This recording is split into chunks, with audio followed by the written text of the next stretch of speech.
શ્રી ગણેશાય નમઃ. મિત્રો, આપ જોઈ રહ્યા છો આપણી યુટ્યુબ ચેનલ આશીર્વાદમાં આપ સૌનું સ્વાગત છે. આજે ફાગણ માસની શુદ્ધ પૂનમ છે, જે ફાગણ પૂર્ણિમાના નામે ઓળખાય છે. તો આજે હોળી પણ છે, જે હોળાષ્ટક તરીકે ઓળખાય. તો આ ફાગણ પૂર્ણિમાને દિવસે ભગવાન સત્યનારાયણની કથા સાંભળીશું, જે સાંભળવાથી ધર્મ, અર્થ, કામ અને મોક્ષની પ્રાપ્તિ થાય છે. આજે આપણે આ વિડીયોમાં સાંભળીશું શ્રી સત્યનારાયણ કથાનું મહાત્મ્ય તથા કથા અધ્યાય 1 થી 5. જો આપને મારો વિડીયો પસંદ આવે તો લાઈક કરજો, શેર કરજો અને પહેલી વાર જો આ વિડીયો આ ચેનલમાં જોઈ રહ્યા હોય તો સબસ્ક્રાઈબ કરજો, જેથી મારા નવા વિડીયોની માહિતી તુરંત આપ સુધી પહોંચે. સત્યનારાયણની કથાનો મહિમા અનેરો છે. કથાના મહિમાનું કારણ એ છે કે આ વ્રત કરવાથી ઓછામાં ઓછા પ્રયત્ને વધારેમાં વધારે ફળની પ્રાપ્તિ થાય. એટલું જ નહીં, જો કોઈ દરિદ્ર શ્રદ્ધાપૂર્વક વ્રત કરે તો તે દોલતવાન બને છે. કોઈ બંદી વ્રત કરે તો બંધન મુક્ત બને છે. ગમે તેટલો માનવી ભયભીત હોય અને જો આ કથાનું માત્ર શ્રવણ યા પઠન કરે તો તે તરત જ ભયમુક્ત બની જાય છે. સંતાન પ્રાપ્તિ માટે તો આ વ્રત અતિ ઉત્તમ લાભદાયક છે. આ વ્રતમાં સૌથી વધારે મહિમા તો પ્રસાદનો છે. પ્રસાદ લેવાથી સુખ, શાંતિ અને વૈભવ પ્રાપ્ત થાય. પ્રસાદનો અનાદર કરનાર વ્યક્તિ દુઃખદાયી બને છે. આથી ભગવાન શ્રી સત્યનારાયણનું વ્રત શ્રદ્ધાપૂર્વક અને ઉમંગથી કરવાથી અને પ્રસાદ આરોગવાથી માનવીની દરેક મનોકામના અવશ્ય પૂરી થાય. ધન, વૈભવ, સુખ, શાંતિ અને ઐશ્વર્યનું સુખ મળે છે. પ્રથમ તો આ વ્રત કોઈ પણ જાતિના લોકો કરી શકે, એમાં નાત જાતનો કોઈ બંધન નથી. બીજું, આ વ્રત કોઈ પણ ઉંમરની વ્યક્તિ કરી શકે, બાળકથી માંડીને વૃદ્ધ સુધીના ઉંમરની કોઈ મર્યાદા નથી. ત્રીજું, આ વ્રત નર, નારી કે બાળક કોઈ પણ કરી શકે. આ વ્રત સાવ સાદું અને સીધું છે. આ વ્રત કરવા માટે સામગ્રી ઓછી હોય તો પણ ચાલે. શ્રી સત્યનારાયણની કથા તમારી શ્રદ્ધા, ભક્તિ, ભાવ, ઉમંગ અને ઉમળકો હોવો જરૂરી છે. શ્રદ્ધા અને ભક્તિ ભાવપૂર્વક કરવામાં આવે તો તે મનુષ્યની ધન, ધાન્ય અને અન્ય ઈચ્છાઓ પૂરી કરે છે. શ્રી સત્યનારાયણની કથા સાંભળનાર વ્યક્તિના સઘળા પાપો ધોવાય છે અને તે ધર્મ, અર્થ, કામ અને મોક્ષનો અધિકારી બને છે. શ્રી સત્યનારાયણનું વ્રત દર મહિનાની પૂનમે કરવામાં આવે છે. આ વ્રત જીવનમાં આધિ, વ્યાધિ અને દરિદ્રતાનો નાશ કરે છે. જીવનમાં સુખ, શાંતિ અને તંદુરસ્તી આપે છે. દરિદ્ર દ્રવ્યવાન બને, સંતાન વિનાનો સંતાન પ્રાપ્તિ કરે. આ વ્રત કરનારે પૂનમના દિવસે સાયંકાળે એક બાજોટ ઉપર સફેદ વસ્ત્ર પાથરી તેના પર સત્યનારાયણની છબી પધરાવી, વચ્ચે ઘઉંના દાણાનો ઢગલો કરી તેના પર પાણી ભરેલ તાંબાનો લોટો મૂકી ધૂપ દીપ કરીને આ કથા વાર્તા વાંચી જવી. એનાથી ભગવાન સત્યનારાયણની કથા કર્યા જેટલું પુણ્ય મળે છે. અધ્યાય 1. અયોધ્યા પાસેના એક પવિત્ર તીર્થક્ષેત્રે નૈમિષારણ્યમાં તપ કરનાર સનકાદિક ઋષિઓ એકઠા થયા હતા. ત્યાં વેદવ્યાસના શિષ્ય સૂત પુરાણી પણ હાજર હતા. બધા ઋષિઓએ તેને પ્રણામ કરી પૂછ્યું કે હે મહામુનિ, આજના કલિયુગમાં એવું તે કયું વ્રત કે તપ છે જેનાથી તેને ત્વરિત ફળની પ્રાપ્તિ થાય? શ્રી સૂતજી બોલ્યા, આ પ્રશ્ન એકવાર નારદજીએ ભગવાનને કરેલો. ત્યારે ભગવાને કહ્યું, એકવાર નારદજી ફરતા ફરતા મનુષ્ય લોકમાં આવ્યા. ત્યાં તેમણે અનેક લોકોને પોતાના કર્મોથી દુઃખી થતા જોયા. આ જોઈ નારદજીએ વિચાર્યું, આ લોકોના દુઃખો કેવી રીતે દૂર થાય? એ વિચારતા તેઓ વિષ્ણુ લોકમાં ગયા. ત્યાં તેમણે શંખ, ચક્ર, ગદા, પદ્મ ધારણ કરેલા નારાયણના દર્શન કર્યા. તેમણે નારાયણની સ્તુતિ કરી, વારંવાર વંદન કર્યા. વિષ્ણુ ભગવાને એમના આવવાનું કારણ પૂછતા નારદજીએ કહ્યું, મનુષ્ય લોકમાં સૌ કોઈ જુદી જુદી યોનિમાં ઉત્પન્ન થઈ અનેક પ્રકારના પાપ કર્મોથી દુઃખી થઈને પીડાય છે. તો હે નાથ, આ બધાના દુઃખો કેવી રીતે દૂર થઈ શકે તે હું સાંભળવા ઈચ્છું છું. વિષ્ણુ ભગવાને કહ્યું કે હે વત્સ, મનુષ્ય લોક અને સ્વર્ગલોકમાં અતિ દુર્લભ અને મહાપુણ્ય આપનારું એક અતિ ઉત્તમ વ્રત શ્રી સત્યનારાયણનું છે. એને વિધિપૂર્વક કરવાથી મનુષ્ય આ લોકમાં સુખ મેળવી અંતે પરલોકમાં મોક્ષ પ્રાપ્ત કરે છે. નારદજીએ કહ્યું, આ વ્રતનું ફળ શું? તે વ્રતની વિધિ શું? તે વ્રત કોણે કર્યું હતું? તે ક્યારે કરવું તે બધું આપ મને જણાવો. ભગવાને કહ્યું, આ વ્રત પૂનમના દિવસે શ્રદ્ધા અને ભક્તિ ભાવથી કરવું. આ વ્રતનો સવારે આરંભ કરવો, પ્રસાદમાં તે લોટ, દૂધ, ઘી, ખાંડ વગેરે સવાયા પ્રમાણમાં લઈ શીરો તૈયાર કરવો. ઉપરાંત ફળ ફળાદીમાં બધા ફળો લઈ નૈવેદ્ય ધરવું. પોતાના સગા સંબંધીઓ અને સ્વજનો સાથે કથા શ્રવણ કરી બ્રાહ્મણને યથાશક્તિ દક્ષિણા આપવી તથા સ્નેહીજનો બ્રાહ્મણોને ભોજન કરાવવું. પછી બધાને સત્યનારાયણનો પ્રસાદ આપવો. પ્રસાદ લીધા પછી ભજન કીર્તન કરવા અને શ્રી સત્યનારાયણ ભગવાનનું સ્મરણ કરતાં કરતાં પોતપોતાને ઘેર જવું. આ પ્રમાણે વ્રત કરવાથી મનુષ્યની દરેક મનોકામના પૂરી થાય છે. ઇતિ શ્રી સ્કંદ પુરાણે રેવાખંડે શ્રી સત્યનારાયણ કથાનો પહેલો અધ્યાય સમાપ્ત. બોલીએ શ્રી સત્યનારાયણ દેવની જય. અધ્યાય બીજામાં નિર્ધન બ્રાહ્મણ તથા કઠિયારાની કથા આવે છે. કાશી નગરીમાં એક અતિ નિર્ધન ગરીબ બ્રાહ્મણ રહેતો. તે ભૂખ અને તરસથી વ્યાકુળ થઈ દરરોજ પૃથ્વી પર ભિક્ષા માગવા સવારથી સાંજ સુધી ભટકતો. આ બ્રાહ્મણને દુઃખી થયેલો જોઈ એક દિવસ વિષ્ણુ ભગવાન બ્રાહ્મણનું રૂપ લઈ તેની પાસે આવ્યા અને કહ્યું, તું દરરોજ આમ દુઃખી થઈ શા માટે ફરે છે? ત્યારે બ્રાહ્મણે કહ્યું, હે બ્રહ્મ, હું પેટનો ખાડો પૂરવા માટે સવાર સાંજ ભીખ માગું છું. જો આપ મારું આ દારિદ્ર્ય દૂર થાય એવો કોઈ ઉપાય જાણતા હોય ને તો બતાવો. વૃદ્ધ બ્રાહ્મણે તેને સત્યનારાયણનું વ્રત કરવાનું કહ્યું. આ વ્રત કરવાથી મનુષ્ય સઘળા દુઃખોથી મુક્ત થાય છે તેમ જણાવ્યું. પછી તે નિર્ધન બ્રાહ્મણને સત્યનારાયણના વ્રત પૂજનના વિધિ વિધાન સમજાવી ત્યાંથી અદૃશ્ય થઈ ગયા. નિર્ધન બ્રાહ્મણે તરત જ તે વ્રત કરવાનો નિર્ણય લઈ લીધો. તે વિચારમાં તેને રાત્રે નિંદ્રા પણ ન આવી. બીજે દિવસે સવારે વહેલો ઉઠી શ્રી સત્યનારાયણનું વ્રત આજે હું કરીશ એવો સંકલ્પ કરી તે ભિક્ષા માગવા નગરમાં નીકળી પડ્યો. તે દિવસે બ્રાહ્મણને ભિક્ષામાં રોજ કરતાં પુષ્કળ ધન પ્રાપ્ત થયું. તે મનમાં ભગવાનનો ઉપકાર માની ઘેર આવ્યો અને તે દ્રવ્યથી સગા વહાલા મિત્રો સહિત શ્રી સત્યનારાયણ ભગવાનનું વ્રત પૂજન કર્યું. એ વ્રતના પ્રભાવથી બધા દુઃખોથી મુક્ત થઈ તે ખૂબ જ સંપત્તિવાન થયો. તેણે એક શ્રેષ્ઠ બ્રાહ્મણ તરીકે પ્રતિષ્ઠા પણ પ્રાપ્ત કરી. તે દિવસથી માંડી તેને દર પૂર્ણિમાને દિવસે સત્યનારાયણનું વ્રત કરવા માંડ્યું. આ વ્રત કરી તે સર્વ પાપોમાંથી મુક્ત બની અને દુર્લભ મોક્ષને પામ્યો. આમ શ્રી સત્યનારાયણ ભગવાને શ્રી નારદ મુનિને આ વ્રત વિશે જણાવ્યું. આ સાંભળી સર્વ ઋષિગણ બોલ્યા કે હે સૂત પુરાણી, તે બ્રાહ્મણ પાસેથી આ વ્રત કોણે સાંભળ્યું અને જાણ્યું? આ વ્રત પૃથ્વી પર તે કોણે કર્યું? તે બધું અમે જાણવા અને સાંભળવા ઈચ્છીએ છીએ. શ્રી સૂતજી બોલ્યા, એક દિવસ શ્રેષ્ઠ બ્રાહ્મણ સતાનંદ પોતાના વૈભવ પ્રમાણે પોતાના કુટુંબીજનો સાથે શ્રી સત્યનારાયણ ભગવાનનું વ્રત પૂજન કરતો હતો. તે વખતે લાકડા કાપી વેચનારો એક ભીલ જાતનો કઠિયારો તરસ લાગવાના કારણે પાણી પીવા માટે તે બ્રાહ્મણના ઘેર આવ્યો. તેણે એક લાકડાની ભારી ઓટલા પર મૂકી બ્રાહ્મણના ઘરમાં ગયો. ત્યાં તેને બ્રાહ્મણને કોઈક દેવનું વ્રત પૂજન કરતા જોયો. તે ત્યાં બેઠો. વ્રત સમાપ્ત થતાં તેણે નમસ્કાર કર્યા. બ્રાહ્મણને વંદન કરતાં પૂછ્યું કે હે ભૂદેવ, આપ શેનું વ્રત પૂજન કરી રહ્યા છો? એ કરવાથી શું ફળ મળે તે આપ મને જણાવો. બ્રાહ્મણે કહ્યું કે હું ભગવાન સત્યનારાયણનું વ્રત કરું છું. એની કૃપાથી જ મને આ બધું ધન ધાન્યની સંપત્તિ મળ્યા છે.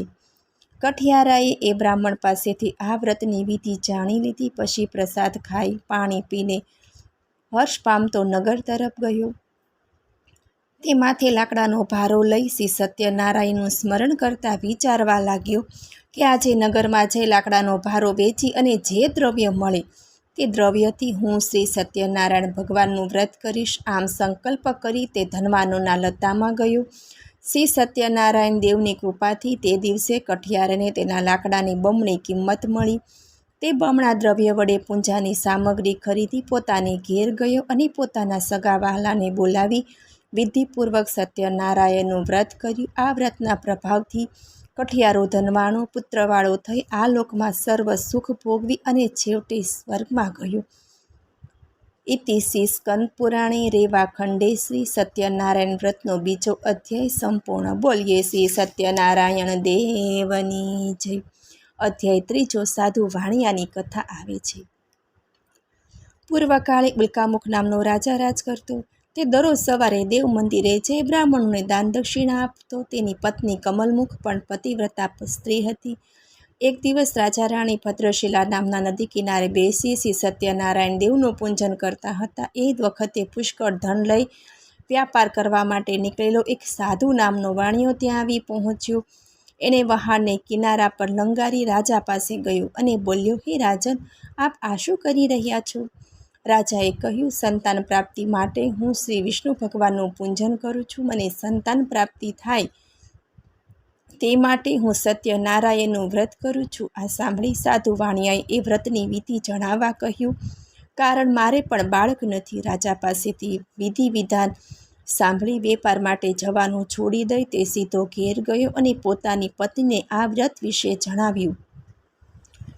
સાધુ વાણિયાની પત્ની લીલાવતીને કહ્યું, જો આપણને બાળક થશે તો આ વ્રત આપણે જરૂર કરીશું. આમ સંકલ્પ કરી સાધુ વાણિયો પતિ લીલાવતી સાથે આનંદથી જીવવા લાગ્યો. થોડા મહિના જતાં ભગવાન સત્યદેવની કૃપાથી લીલાવતી ગર્ભવતી થઈ. પૂરા 9 માસે લીલાવતી એક સુંદર કન્યા રત્નને જન્મ આપ્યો. તે કન્યા દિવસે દિવસે મોટી થવા લાગી.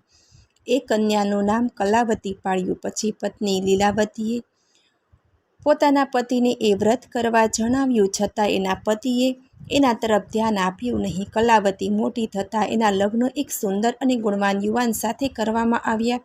એ પછી પણ તે સત્યનારાયણ ભગવાનનું વ્રત કરવાનું ભૂલી ગયો. પરિણામે સત્યનારાયણ ભગવાન એના પર કૃપાયમાન થયા. ત્યાર પછી કાળને વશ થયેલો સાધુ વાણિયો પોતાના જમાઈને સાથે લઈ વેપાર કરવા નીકળ્યો. દરિયો પાર કરી સિંધુ નદીની પાસે આવેલા રત્નસારસુર નામના મોટા નગરમાં જઈ સાધુ વાણિયો અને જમાઈ સારી રીતે વેપાર કરવા લાગ્યા. તેઓ જે નગરમાં રહેવા લાગ્યા તે નગરનો રાજા ચંદ્રકેતુ હતો. તેઓ આ નગરમાં વેપાર કરવા લાગ્યા. એ વખતે શ્રી સત્યનારાયણ દેવ સાધુ વાણિયાને પોતાનું વ્રત કરવાથી પ્રતિજ્ઞા ભંગ થયેલો જોઈ તેને શ્રાપ દીધો. તને દારૂણ, મહાન દારૂણ અને કઠિન દુઃખ પ્રાપ્ત થવું. એક દિવસ રાજાના ખજાનામાંથી ચોરો ચોરી કરીને ભાગ્યા. રાજ ખજાનામાંથી ચોરી થતાં 10 દિશાઓમાંથી સિપાઈઓ શોધ કરવા માંડ્યા. ચોરો આ ધન લઈ સાધુ વાણિયો અને એના જમાઈ જ્યાં રહેતા હતા ત્યાં આવ્યા. પોતાની પાછળ રાજાના સિપાઈઓ અને રાજદૂતોને દોડતા આવતા જોઈ ભયભીત થયેલા ચોરોએ એ ચોરી લીધેલું બધું ધન સાધુ વાણિયો અને જમાઈ જ્યાં રહેતા હતા ત્યાં નાખી જલ્દીથી ક્યાંક ભાગી ગયા. રાજાના સિપાઈઓ ત્યાં આવી પહોંચ્યા અને ચોરાયેલું ધન આ બંને વણિક વેપારીઓ પાસે જોતા એના હાથે હથકડી લગાવી રાજા પાસે લઈ ગયા અને બોલ્યા, મહારાજ, અમે આ 2 ચોરોને પકડી લાવ્યા છીએ. આપ આજ્ઞા કરો તેવી સજા અમે તેમને કરીએ. રાજાએ બહુ વિચાર કર્યા વગર અને સમજ્યા વગર તેને કેદખાનામાં પૂરવાનું કહ્યું. સિપાઈઓ તે બંનેને દોરડાથી બાંધી બેડીઓ પહેરાવી મોટા મજબૂત કેદખાનામાં પૂરી દીધા. શ્રી સત્યનારાયણ ભગવાનની માયાને કારણે કોઈએ પણ તે વણિક પુત્રોનું કહેવું સાંભળ્યું નહીં. ચંદ્રકેતુ રાજાએ તે બંને વેપારીઓનું બધું ધન દ્રવ્ય આંચકી લીધું. આ બાજુ શ્રી સત્યનારાયણના શ્રાપને લીધે સાધુ વાણિયાની પત્ની લીલાવતી પણ ખૂબ જ દુઃખી થઈ ગઈ. તેના ઘરમાં રહેલું બધું ધન ચોરો લૂંટી ગયા. ગરીબી અને ભૂખથી પીડાતી લીલાવતી ઘેર ઘેર ભિક્ષા માગવા લાગી.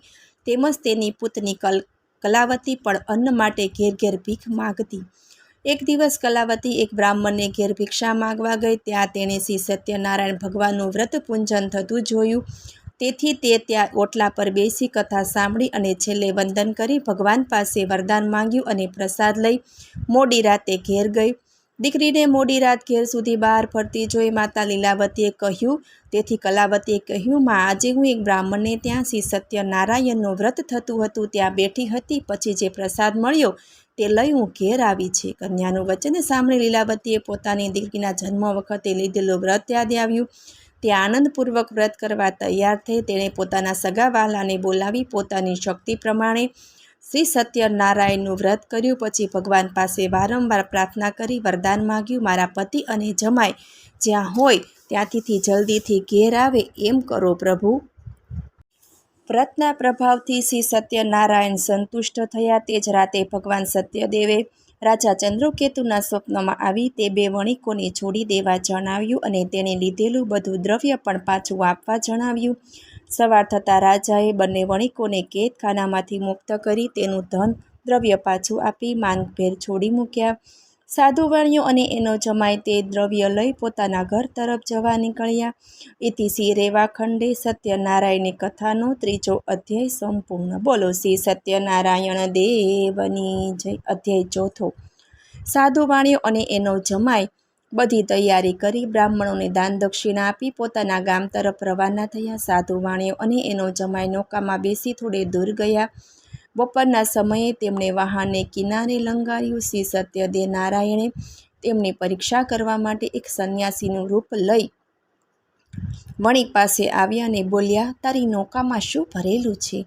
ઘણું ધન મળવાથી અભિમાની બનેલા તે બંને વણિકોએ સાધુની મસ્કરી કરતા કહ્યું કે હે દંડી સ્વામી, અમારા વહાણમાં તો વેલા ઘાસ પાંદડા સિવાય કશું કજું જ નથી.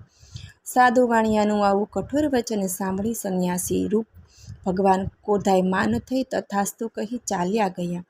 પછી સમુદ્ર કિનારે એક ઠેકાણે જઈને ઊભા રહ્યા. સંન્યાસીના ગયા પછી વાણિયો પોતાનું નિત્ય કર્મ પતાવી વહાણ પર ગયું.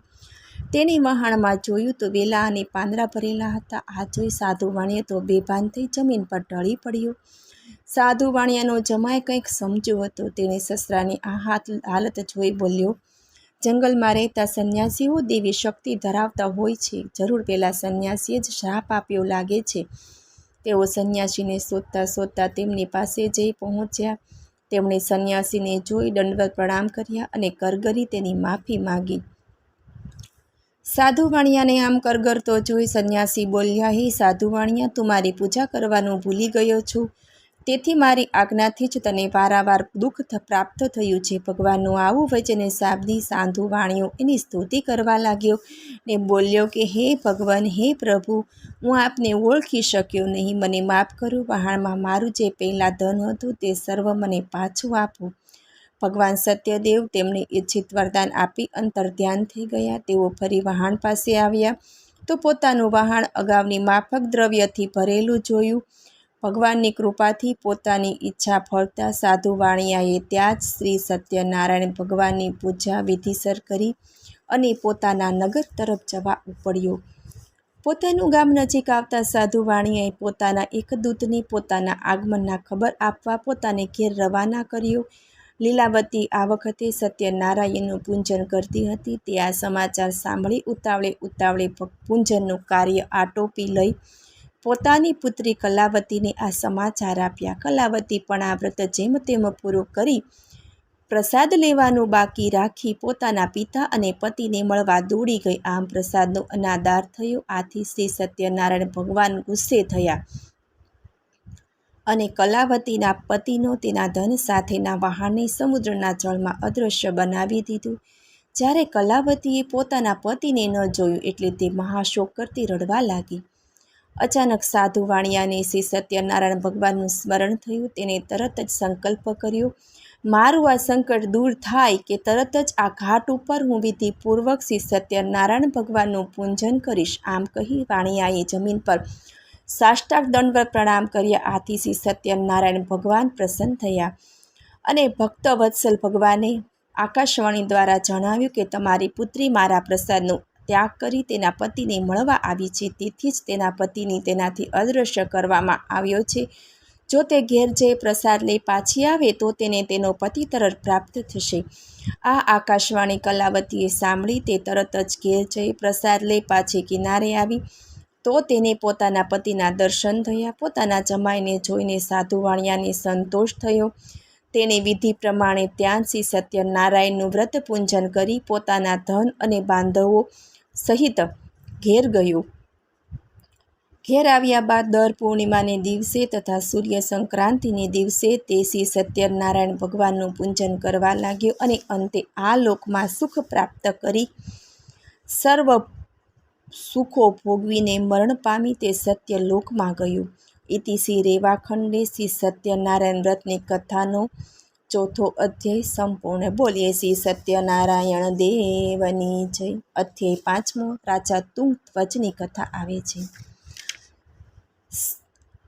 તુંગધ્વજ નામે એક રાજા હતો. તે પ્રજાના દુઃખોમાં ભાગ લેતો અને સદા પ્રજાનું લાલન પાલન કરવા માટે હંમેશા તત્પર રહેતો.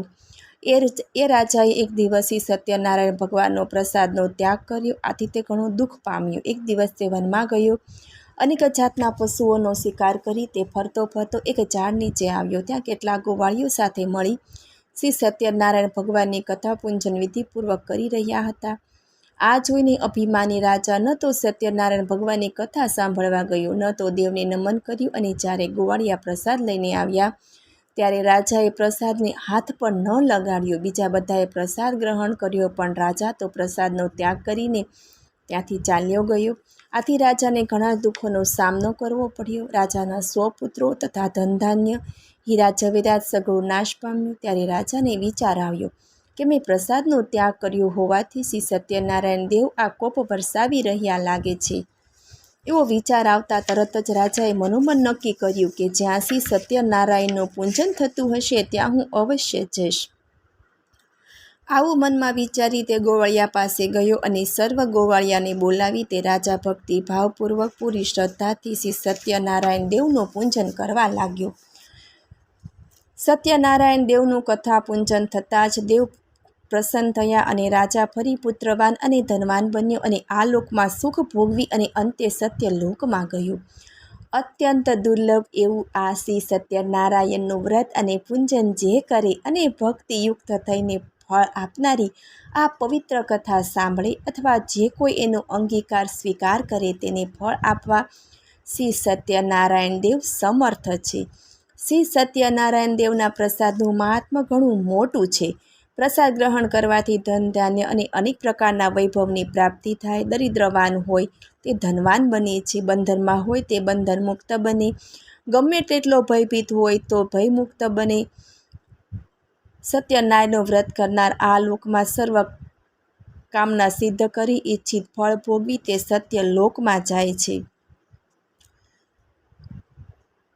સુતજી મુનિએ ઋષિઓને શ્રી સત્યનારાયણ વ્રતનો કથાનો મહિમા સમજાવતા કહ્યું કે હે બ્રાહ્મણો, આ હળાહળ કળિયુગમાં શ્રી સત્યનારાયણ ભગવાનની પૂજા વિશેષ ફળ આપનારી છે. કેટલાક લોકો એને કાળ કહે છે તો કેટલાક સત્ય ઈશ્વર કહે છે.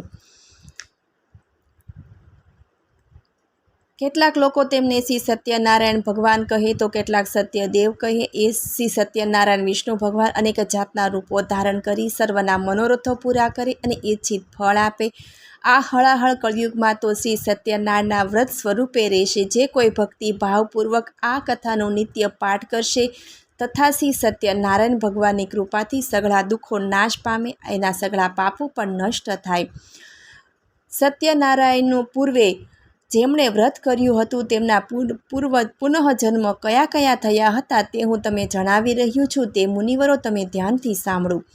જે નિર્ધન મહાબુદ્ધિશાળી સતાનંદ નામના બ્રાહ્મણે જ સત્યનારાયણ ભગવાનનું ઉત્તમ વ્રત કરવાથી તે બીજા જન્મમાં તે સુદામા નામનો બ્રાહ્મણ થયો અને તે જન્મમાં શ્રી કૃષ્ણ ભગવાનનું ધ્યાન ધરીને મોક્ષ પામ્યો. લાકડાના ભારા વેચનારો ગરીબ ભીલ કઠિયારો જે સત્યનારાયણ ભગવાનનું વ્રત કરવાથી બીજા જન્મમાં ગૃહ નામનો રાજા થયો. તે ભગવાન રામની સેવા પૂજન કરીને વૈકુંઠનો અધિકારી બન્યો. ઉલ્કામુખ નામના રાજાએ શ્રી સત્યનારાયણ ભગવાનનું ભાવપૂર્વક વ્રત પૂજન કર્યું હતું. આથી તે બીજા જન્મમાં દશરથ નામનો રાજા થયો અને તે જન્મમાં શ્રી રંગનાથ ભગવાનની સેવા પૂજા કરીને આખરે તે વૈકુંઠમાં ગયો. ધાર્મિક અને સત્યનિષ્ઠ સાધુ વાણિયાએ શ્રી સત્યનારાયણ ભગવાનનું વ્રત કરવાથી તે બીજા જન્મમાં મયુધ્વજ નામનો રાજા થયો અને તે રાજા પાસે ભગવાને અડધું શરીર માગ્યું અને રાજાએ તરત જ પોતાનું અડધું શરીર કરવત વડે વહેરાવીને ભગવાને અર્પણ કર્યું અને અંતે તે મોક્ષને પ્રાપ્ત થયો. તુંગધ્વજ નામના રાજાએ પહેલાં શ્રી સત્યનારાયણ દેવનું વ્રત કર્યું હોવાથી તે બીજા જન્મમાં સ્વયંભૂ મનુ થયા. તેણે પોતાની પ્રજાનું પુત્રની માફક પાલન કરી સુખ આપીને ભગવાનની ભક્તિ કરી હતી. આથી તે વૈકુંઠમાં ગયું. ઇતિ શ્રી સ્કંદ પુરાણે રેવાખંડે શ્રી સત્યનારાયણ ભગવાનનો 5મો અધ્યાય સમાપ્ત. બોલીએ શ્રી સત્યનારાયણ દેવની જય. જલમધ્યે વરાહમ ચ પર્વતે રઘુનંદમ ગમને વાનવામને ચેવ સર્વકામેષુ માધવમ ષોડશતાની નમાની પ્રતિરુત્ય થય પઠત સર્વ પાપ વિનિમુક્તો વિષ્ણુ લોકે મહ્યતે. હે લક્ષ્મીપતિ, હે દેવાધિદેવ, શેષનાગ પર શયન કરનારા, સુંદર અંગવાળા, કમળ જેવા નેત્રવાળા, ભવના ભયોને હરનારા, ત્રિલોકના સ્વામી, હે વિષ્ણુ ભગવાન, હું તમને નમન કરું છું અને સાંભળવા બદલ ધન્યવાદ. જો આપને મારો વિડીયો પસંદ આવે તો લાઈક કરજો, શેર કરજો અને પહેલીવાર જો આ વિડીયો આ ચેનલમાં જોઈ રહ્યા હોય તો સબસ્ક્રાઈબ કરજો, જેથી મારા નવા વિડીયોની માહિતી તુરંત આપ સુધી પહોંચે. ધન્યવાદ. જય શ્રી કૃષ્ણ.